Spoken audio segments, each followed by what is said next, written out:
Ladies and gentlemen, it's officially worse than we thought. A new book just exposed Biden's inner circle for living in total denial. I mean, next level, flat earth, unicorn riding levels of denial. And trust me, you're gonna want to see this. Welcome back to the channel. If you're new here, I break down politics without the boring fluff. Like, comment, subscribe. Let's jump in. John, there's a new book that's giving a behind-the-scenes look at former President Biden's 2024 campaign. And it claims that Biden's family and closest aides were operating in a, quote, fog of delusion and denial about his ability to serve another term. Chris Whipple is author of Uncharted, How Trump Beat Biden, Harris, and the Odds in the Wildest Campaign in History. And it certainly was that. Because the Democrats won't deal with it directly, this issue is going to come up over and over again. Were they lying? Did they know they were lying? And did they all coordinate this to make sure that the lie continued? Now, here's the thing, Dana. The Joe Biden debacle was truly a debacle, but it was not what you may think it was and not what maybe a lot of your viewers thought. Karl Rove said that this was a gigantic conspiracy, and others have said it was a cover-up where everybody knew that Joe Biden was somehow non-compos mentis. The truth is actually stranger than that and wilder than that, and it is that Biden's inner circle, some of whom you saw on camera just now, convinced themselves, in spite of all the evidence around them, they convinced themselves that Joe Biden could run for re-election and that he was capable of... So this new book just dropped more political tea than a Real Housewives reunion. It claims Biden's team, family, aides, everyone convinced themselves he was totally fine to run again, despite every sign saying otherwise. I don't deny that it was a bad debate performance, but that's different than whether or not the president is up to the job. He's clearly up to the job. He's doing it every day. He's doing it successfully. His mental acuity is great. It's fine. It's as good as it's been over the years. He is as sharp as ever, as I have known him to be in my engagement, in my experience. He is strong. He is strong behind doors, and he's strong when he's in front of the camera. He is sharp, intensely probing, and detail-oriented and focused. Yeah, super sharp, like a butter knife. That's been through the dishwasher 300 times.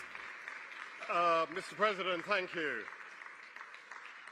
At the end of such a momentous event, the word thank you seems kind of inadequate, but for all the millions. According to the book, during debate prep, Biden literally wandered off, obsessed with foreign leaders, and then just fell asleep. My guy was in full grandpa mode. Meanwhile, his team is out here like, yep, he's good to run the country again. Y'all hear that? That's the actual sounds of him snoring. Sounds like my old pug. Ron Klain, Biden's former chief of staff, admitted Biden was out of it, had no second-term plan, but still fought to keep him in the race 3 weeks later. That's not loyalty. That's delusion with extra steps. My bad for all the effects, but I thought it was appropriate because we got this man the out of here. Kinda. I mean, he kind of is. I don't see any Democrat taking full responsibility yet. And until they do, they will not be able to shake this. I think they have done generational harm to the Democratic Party. And here's the real tragedy. By refusing to deal with reality, Biden's team may have set the Democratic Party back for an entire generation. Sometimes the biggest threat to your campaign isn't the other party. It's the people too scared to tell you the truth. Look, love Biden or hate him. This story isn't just about age. It's about what happens when you're surrounded by yes men who are more focused on protecting their jobs than protecting the country. This wasn't some grand conspiracy. This was worse. This was denial dressed up as loyalty. And if we keep electing leaders who live in a fantasy bubble, we shouldn't be surprised when reality comes crashing in. But hey, maybe I'm wrong. Maybe Biden is sharper than ever, and I'm the crazy one. Good afternoon, folks. I'm not introducing me, Mark is. So thank you all. God.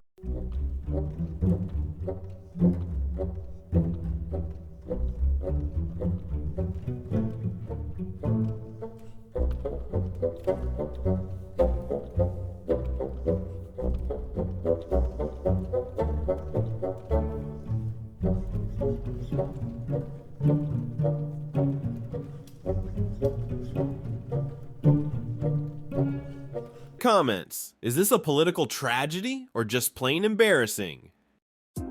If you found this breakdown valuable, smash that like button, hit subscribe for more political commentary, and I'll catch you in the next one.